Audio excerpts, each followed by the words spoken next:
This is Ned's NRL Unpopular Opinions with Gerald Yoyi, Oscar Panafix, Liam Fogarty, and Ryan Cook. Hello, everyone, and welcome to another episode of Ned's NRL Unpopular Opinions, coming at you with a very special Origin edition this week. I am your host, Ryan Cook, and joining me of Rugby League Writers fame, it's Oscar Panafix. I'm here to fly the flag for the Blues. Well, it's getting tougher. Someone's got to do it every day. I wouldn't be wearing their colours either today. Yeah. Anyway, yeah. Tony Armstrong impersonator and the king of Cooperoo, it's Liam Fogarty. That has a nice ring to it, just quietly. It does. It's the best intro I've given you. Man, get that tattooed on me. And Maroon's legend, Dral Yoyi. I'll cop that. That's amazing. Yeah, it's good. It's good to be back. Good to be great here for this edition of an Origin edition. It's good, boys. Lots to get stuck into. Bulk of this show, listeners, is going to be Origin focused and betting focused. But we do have to lead off with the bombshell that broke yesterday from the Blues camp that Teddy is in and Edwards is out. Nice. Lots to get into here. Lots of hypotheticals. Lots of questions. As our resident Blues man, Oscar, I'm going to give you the floor here. How do you feel? Yeah, conflicted, isn't it? It's weird. You got to feel for Madge, I guess, in his maiden preparation, having to dodge some curveballs like this. My first reaction, and this isn't the most patriotic Blues response, but the chatter was on the socials as well. Why wasn't it why, when we lose a player, do we need to bring in someone from outside of the squad? Yeah. You look at Queensland's list, any position from 1 through to 17 was filled by players 18, 19 and 20. Yeah. Every single one of them. Yep. Whereas for New South Wales, we've got a halfback covering another halfback. We've got a 6 who can maybe play centre, who could also slot into 6, Yep. and then our 6 could go to 7. It's just madness to me. And yeah, that was just the point that stood out to me as we've spoken on this podcast about the succession plan that Queensland have had over the last few years, or the decades or more. And yeah, to me, it's just another example of New South Wales not having that plan in place. Was he in doubt at all when he first went into camp? Nope. So it was a training, happened at training? Did that happen to Latrell last year? Or did he go into the first one with that quad? Sounds familiar like it went like that, yeah. Yeah. Because remember, we finished the potty last year. Yes. And then had to jump straight back in and redo it. That always happens to us. The news came out. Yep. I think he hurt himself. I think it might have been in camp. Yeah. So. And I mean, you spoke for 20 minutes last week on the pod, Gerald, about how Queensland don't burn themselves out at training during the week because you don't need to. Well, it seems, but it also seems like that's been the ammo from New South Wales. There's always something happening in camp and burn themselves out. The other thing is that it's been alluded over the last little bit as well is that why didn't they bring one of the people that were in the 20-man squad? That's what I'm saying. Like it's crazy to think that they had to bring their ex-captain, who's now got to come in, who's not the captain anymore, and sort of it's going back to that ex-girlfriend. Yeah, pretty much. Like I thought we moved on from Teddy. I mean you guys. Yeah. I thought you were like, that's it. We're gonna move forward and we're just gonna go without him. Yep. There's a lot of drama. Look, if you end up winning game 1, it'll be from a lot of controversy. Yeah. That leads me to my next question. Say Teddy, this is the revenge game for Teddy, hypothetically. He goes ham, which it very well could happen. Man of the match, Teddy. Where to from there? Yeah, it's a great question. I think a lot of the debate going into this one was that Edwards and Tedesco could perform a similar role. Like they're similar style fullbacks, high volume, not necessarily genuine ball players if you're looking down that route. There's a lot of different options for New South Wales. So, yeah, I mean, is it as simple as, okay, Teddy, thanks, you did your job for this one, Edwards is back in? Or is it like... If he kills it, it's going to be so interesting to see if Teddy, bangs a couple of tries on Wednesday night. Poor Dylan Edwards, right? I know. He can't get a break. Gets his chance, does that, and then comes back in and then kills it and then doesn't get another chance for a little bit. Like it's going to be weird. I mean, anyway, who cares about them? Yeah. I'm not too worried. It's nice to see that there's a bit of drama in New South Wales. Should we get the cliche out now? You don't get it.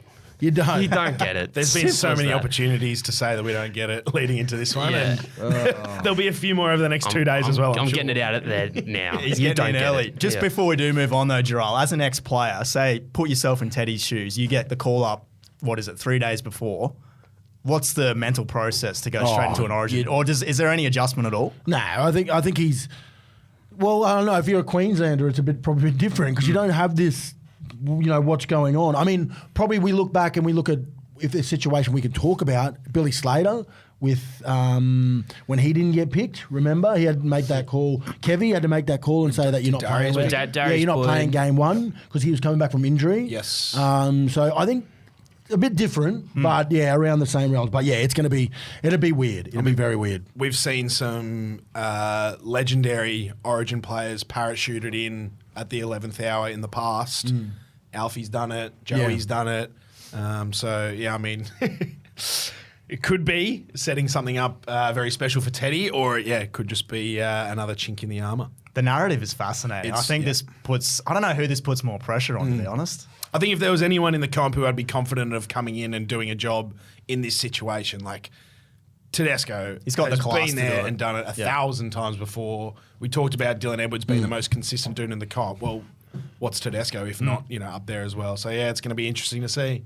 Moving on, boys, we've got to jump into what happened over round 13, the weekend just gone. Tipping. No, we don't. Don't we? No. Tipping nightmare, I would have thought. South don't count. South's banked a famous 2 points. Riveting. Actually, footy was terrible over whatever. Yeah. It didn't matter. I'm just keen to get your thought, you, Oscar, and Giral in particular, because Giral, at the start of the season, you famously tipped the Dragons to finish inside the 8th, now sitting 12th after belting the Panthers, much to the chagrin to anyone that backed our bloody multi. Yep. And Oscar, you tipped the Dogs to grab the spoon, and they're sitting 9th. It's doing my head in. I think I might have to reassess Bulldogs fans whereabouts Canterbury are at this point in the season. I still am confident that they're not as good as their ladder position right now suggests. I think Newcastle were dog shit on the weekend. Let's be honest, really. They were bad. They were so bad. At home, didn't even score a point. Oh, well, they kicked them 2 points. An early 2 point. They had 2 guys in the bin for 10 minutes, I think, from the Dogs. So look, but to the Dogs' defence, they continue to beat the teams in front of them.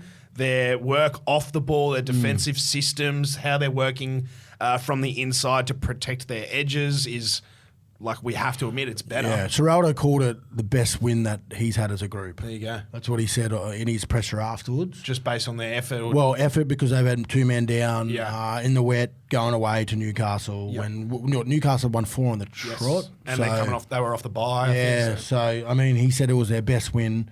But we might need to shut up about our stuff at the start of the year because we said the Roosters would win it last year. Unanimously. And you've gone and done that. I've said the Dargans, I mean, they won over the weekend. You got to be feeling optimistic about that. I did get on them. I think they were 680 to make the 8 at the start of the year. So, I mean, they were about 680 against Penrith on the weekend too, weren't they? Yeah, and honestly, with none of their stars, they actually played really good. I actually messaged Ben Hunt and just texted him and just said, they don't need you. What did he say? He said, what, you reckon me in 14? That's what he texted back and I didn't text back to him. So, it's funny to see the weekend of games go the way they did. Last topic before we really get into some betting, Origin related, is this PNG expansion team. Yes. This hasn't officially been announced as we're recording, but we're expecting to hear an announcement that the 18th team will be PNG. Expected to arrive in the comp around 2028 is what I've read. Government's contributing $600 million to this. It's a big political issue, and we're probably not the platform to dive into that side of it. What do you mean? What are you talking about? Foggs has been itching to talk politics this whole bloody time. Political boy. Look, some simple questions. Is this the right place for an 18th team? Oh, look, I don't hate it, but I just you got to think about how are you going to get the players? You've got to convince players to what are they going to have to move to PNG? I think that's just the biggest. That's probably the biggest thing in the whole concept of it. Like when we talk about the Dolphins coming to you get to move to the coast.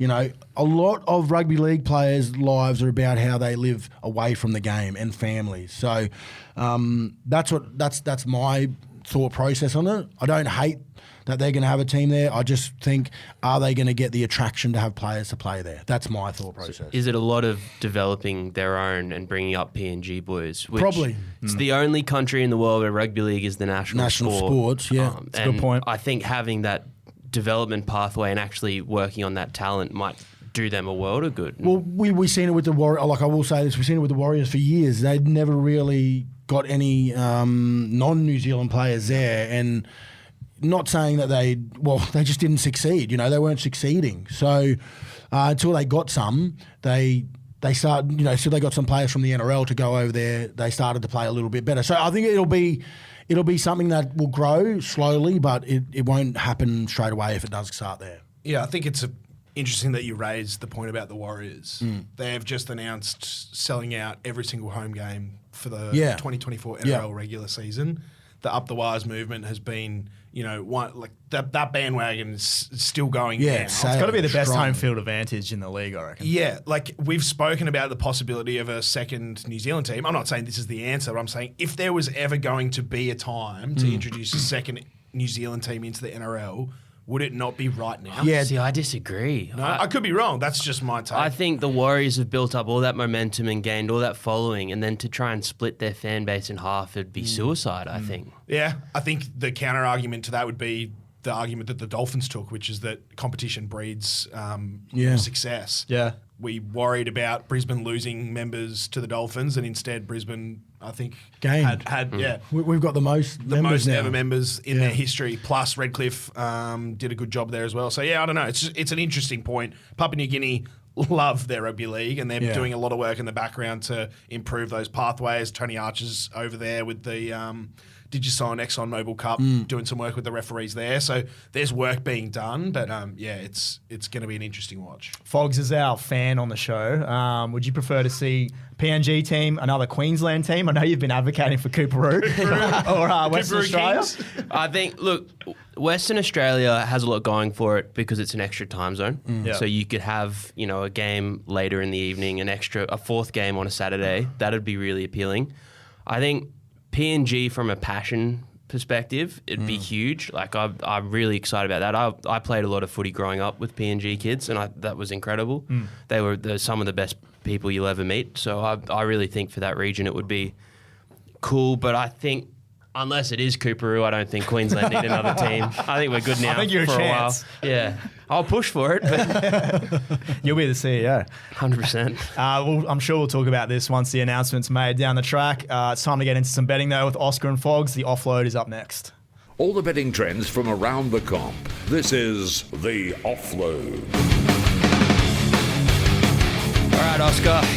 3 of my favourite nights of the year. State of Origin Game 1 gets kicked off this Wednesday. Where are you going with this? Mate, this is like Christmas to me. I absolutely love State of Origin, as you already know. Yep.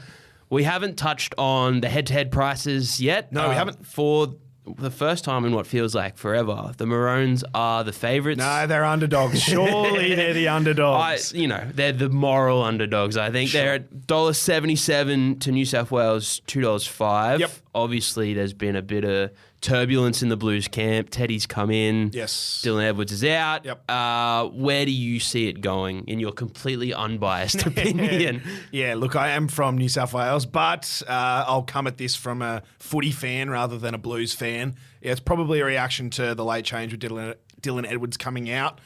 Queensland's shortening up a bit over the last few days. I think they probably deserve to be favourites just in terms of squad continuity and cohesion. We've got the bulk of that Maroon squad has played a lot of footy together over the last few seasons. But I think it's going to be a close game. It's New South Wales home game. The home field just doesn't play a part in it anymore these days. Yeah, well, apparently we don't get it down there, so maybe I could say that. Maybe that's got something to do with it. Let's talk try scorers. Yep. The points line's very low, so the bookies aren't expecting a lot of points in this one, and there's a bit of rain around Sydney at the moment. But Oscar, where do you think the points are going to come from in this one? Yeah, look, it's hard to tell, especially for New South Wales. It's difficult to kind of predict how they're going to attack. We've got some clues based on the roster that Maguire has picked for this one. I think Reece Robson over Api Coruscant gives us a big hint as to the very direct, kind of simple power game. I think New South Wales are going to play around the ruck rather than using Api Coruscant's playmaking and his craft. You got a guy in Robson who can fire really good passes left and right, get New South Wales wide, up at that C and D defenders wide of the ruck in yardage. In terms of good ball, there's aerial targets on both edges for the Blues. Suoli'i, presuming he plays left centre, and then on the right side, Stephen Crichton and Zach Lomax on the wing. It feels to me like Maguire's picked a Blues side that's going to be competitive and really tough and gritty in yardage and happy to win this game off a little scrappy kick in good ball. So, yeah, I think Suaalii at $4.20 or Lomax at $2.50 are both really good value. Hines coming down that left edge, down the Blues left edge and getting at Daly Cherry-Evans and Valentine Holmes, which has been an area that the Blues have tried to target over the last few series. So for that reason, I like Suaalii there as well. Let's touch on man of the match. We've already talked about it a little bit, but I want to go a little bit deeper into it. Reece Walsh is the short price favourite at $6. Very short. That's one of the shortest we've seen in a while, and that's with teams with Cleary and Cameron Munster. Yep. Who's your pick for the man of the match? Can you give me one from both sides? From both sides? Yeah, well, you tried to catch me out with this last week for a man of the series. I think if I'm expecting New South Wales to play that tough, gritty kind of style through the middle of the field, I think it's going to have to be one of the big boys. So Payne Haas for me is a key player for the Blues in game one. $17 for the big scrum pig. Yeah, nice. And then probably the same theory on the other side of the ball for Queensland, whether it's through the middle or we know they like to move the ball edge to edge and get Reece Walsh involved on the tram lines. I think the work that Pat Carrigan does around the ruck for Queensland is pretty undeniable. So yeah, I like him there as well. Paddy Carrigan, $13, just like the number on his back. Yep. You also wanted to talk a little bit about Lady Origin. That gets started on Thursday. It does. Game 2. Obviously, Queensland went down in the first one. Yep, up the Blues. We get something. Apparently. Tell me what you know about Thursday night's game. Yeah, so Newcastle sold out for game 2 of the 3-game Women's Origin Series, which is the first time that the girls have had a 3-game series, which is outstanding for the women's game. For the Blues, their back five were just dominant in game 1. Over 650 metres between their two wingers, centres and fullback. They just feasted on the work that those girls were doing out of yardage to camp on Queensland's line. They scored a couple of early tries. Some of the ball playing through the middle of the field. I just talked about Pat Carrigan for Queensland. Olivia Koenig for the Blues did a hell of a job of that in game 1. I like the Blues right edge testing a new look left edge for the Queensland Maroons in this one. Lauren Brown has been named out there in the centres and Ivania Politi on the wings. Lauren's a 7 or a 9 and Ivani's probably a fullback or a centre. So some new looks on that left edge for the Maroons. I think Kezi Apps at $5.50 and Jess Surgis at $3.20 are really good value for the Blues. Very nice. New South Wales are $1.52. The Maroons are $2.55. A little bit of a contrast to the men's game. Yeah. Can the Maroons claw this back and make it 1-1? Yeah, 100%. They've made some changes. I just mentioned Lauren Brown and Politi, but the big one is Ali Brigginshaw moving back into the 7 jumper. She played in the forward pack in game 1 through the middle of the field and did a fair job. She's played that role there before for the Maroons, but she's one of the most experienced playmakers in the NRLW. I think it was a right move to move her into 7. I think we're going to see Emma Manzelmann play a bit more footy this time around as well. She came off the bench and played at dummy half for the Maroons in game 1 and really changed the momentum in that second half. I think if she spends a bit more time on the field, I think Queensland had every chance of tightening up the series. Tamika Upton at $2.55, Julia Robinson at $2.80, and Manzelmann, who I just mentioned, paying $9.50 in a bench roll as of Monday morning. So, yeah, I think Queensland are well and truly in this one. Yeah, very nice. The line set at 4.5 points, that one. Tough line to pick. That is a tough one to pick. If you had to choose one side of that line, where are you sitting? I'll give Queensland a head start there. Very nice. All right, so can you just run back to your favourite picks for me in that game? For the girls? Yeah. Yeah, Kezi Apps at $5.50 and Jess Surgis at $3.20. They're both the right back rower and right centre for the Blues. And then for Queensland, I think Tamika Upton, the best player in the world at fullback, $2.55. Julia Robinson at $2.80, one of the best finishers in the game, and Emma Manzelmann for a bit of value at $9.50 off the bench. All right, very nice. Well, great chatting to you, Oscar, but I hate you until about Thursday morning. Go the Blues. Surely they get one up this week. It's the NRL Podcast Multi. We are a punting show here on Ned's NRL Unpopular Opinions, and allegedly, we can't tip a winner to save ourselves. But look, time to get some predictions ahead of Origin Game 1. We're going to go around the table. Oscar, I'll start with you. First try scorer. Give us your best. Oh, man. Putting you on the spot here, I know. Yeah, I think we'll go into some of the tactics a little bit later, but I think I'm going to take Zach Lomax, first try scorer.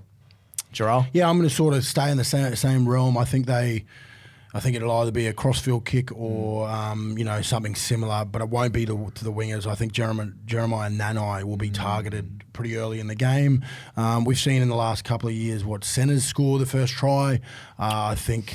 Yeah. A lot of backs. Yeah. A lot of kicking to wingers who are batting back to the centres. Yeah. So my tip is Jeremiah Nanai. Fogman? I'm kind of on the same page as these boys. I'm taking Hamiso Tabuai Fido for the same reason. Yes. You've been watching Form Hub with Jarrell. No, literally, it inspired me. Man of the match, Oscar. I think I touched on this. Folks tried to catch me out last week for man of the series, but if New South Wales will win, I'll do a Blues tip. I think they're going to have to win it through the middle, so Payne Haas for me. I reckon Jarrell's going to say Reece Walsh. No, I'm not going to say Reece Walsh. Okay. I'm going to go. I'm going to go Tom Dearden. Yeah. I think he's $17. I was going to ask. I think he's going to really step up and be involved a lot. His effort areas in what he does throughout his playing for the Cows, it definitely doesn't go unnoticed. So yeah, I think he might get a meat pie. I think he'll get one backing up on the inside. Yep. And defensively, I think he'll be sound. Hard to argue with that. Liam? I'm blown away that Reece Walsh is the short price favourite at $6. Good value. Then it's Cherry Evans, who's another obvious pick, but I think I'm going to get a bit fruity with it. Lindsay Collins at $26. Oh, Lindsay Collins. Bit of hard work in the middle there, especially with how the Blues are planning to play. Yep. If it's boring footy, one of the forwards is probably going to get it. I like it. Did he get one last year? He did. Game two. Game two, he did. Game two. Yep.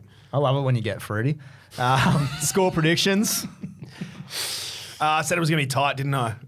Again, if I'm flying the Blues flag, if everything goes to plan, I think it'll be ugly. 12-10, 14-10 or something like that. To the Blues? Yep. Okay. I'm going to go 18-10 Queensland. I just think I think yous will get a late try. But I think we hold. I think we get out and we hold it. It's going to be wet, so it sounds like we're all predicting a low-scoring game. No, see, every time I back the unders in a wet game, it goes overs. So I'll hedge and I'll go 22-12 to the Maroons. Okay, all right. Well, we got to have a multi now, which is unfortunate for everyone listening. I'll recap what happened last week. I don't know why, but Liam, you got us off to an absolute great start. After being bullied into changing my leg. I steered you into it. Did too? Yeah, no, I heard about it. There's been some cahoots going on in the background. So folks took the Eels 1-12, and there was a drop kick that just missed. It hit the post. That would have. I think it would have sent it over, wouldn't it? And I think Para were up by 18 for a while, and then the Sharky started to come back too much. It's back and forth there. And I was like, can everyone just calm stop. down? Stop playing football. But I got there. I think it was like $3.30 or something crazy. Yeah. So that's my best of the year. That was the only leg that got up because Charles took the Panthers head-to-head, which we've already touched on. I didn't even who am I? Womp womp. For Oscar, you had Tedesco anytime void. What does that mean for my record? I've just left it as. No, well, I'll that's put a one. It's like a draw. Yeah. And I took the Chooks to cover, no good either. So the records are Oscar, you're at 5-8. Jarrell's 3-11. I'm 9-5. Fogs, you're 5-9. Coming back. Yeah, I'm coming back. You got to shave that mustache, mate. What are you doing? Are we halfway through the year yet? I've still got plenty of time. Yeah, plenty of that's the time. rule.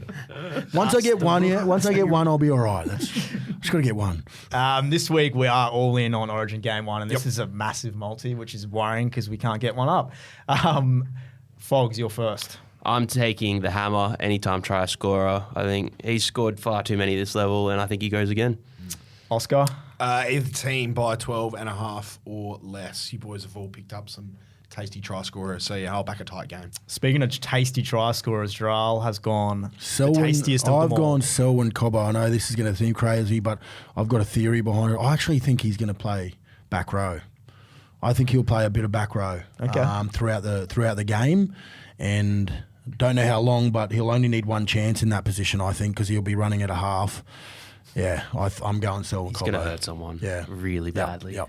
I've gone Zach Lomax anytime. So to recap there, we've got the Hammer, Zach Lomax, Selwyn Cobbo anytime, and then either team to win by less than 12.5 points. The try-bet option, $47.74. What's the bet we get this That's one? good. What's the bet we get I this like one? it, eh? Like, you know, It's a good the bet. $40. Oh, God. It's not horrendous for $47. No, it's not. No. You can find that multi on the Neds app in the State of Origin specials section. We're going to come back and wrap up the show. You're listening to Ned's NRL Unpopular Opinions. We're just about to wrap up here on Ned's NRL Unpopular Opinions. It's that time of the week where we've got to name the episode. What are we thinking, lads? Daddy Daycare. Why is that, Gerald? Oh, because I've had to bring my son today to work all day. He's at studio for radio with me. He's here today, so he's Little trooper. He's What a coming weapon. with me. He's coming with me everywhere today. Not sure how much he's enjoying it, but he'll do what he's told. Doesn't have an option. He'll do what he's told. No, we're getting some treats later. He's pretty excited about I reckon that. he's earned them too. He has. I Yeah. can't wait for those treats. He's been very patient. Well done. He has. He has. Boys, what are we looking forward to? Obviously, Origin this coming Wednesday night. Yep, Anything the boys, else? the girls also. Women's Yeah. Origin on Thursday night. We talked about a couple of tips in the offload.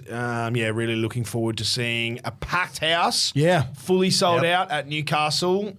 Queensland have made some big changes with Ali Brigginshaw going back into the 7 jersey. I think, Queensland are a red hot chance in that one. I actually don't know why they made such a big change. I just think New South Wales got off to a great start in the end game one. Yeah. I don't think it was like anything that they blew them out. I think that they just weren't ready for it. I just don't think they were ready for the assault right at the beginning. So A couple of early tries. a couple of early tries. I did think afterwards that Zahara Temera struggled to really impact the game. Yeah, okay. At 7, and Ali's one of the best playmakers in the comp. So, I think we can expect an improved showing from Queensland. I can tell you what, that's 2 days full of sport. Because isn't the T20 kick-off on Thursday morning, 9 a.m.? The World Cup officially started yesterday. Well, Sunday. Yeah, well, there you go. Yeah. Huge Heaps week of of sport. sport. Yeah. Heaps of That's sport. awesome. I think we'll all be following Oscar's women's tips intently. Thank you, Liam. Thank you, Oscar. Thank you, Gerald. Enjoy Origin, listeners. We'll be back next week to recap Game 1. Let's go. Thanks for listening to Ned's NRL Unpopular Opinions. Enjoyed the podcast? Remember to like, subscribe, and rate the show wherever you get your podcasts.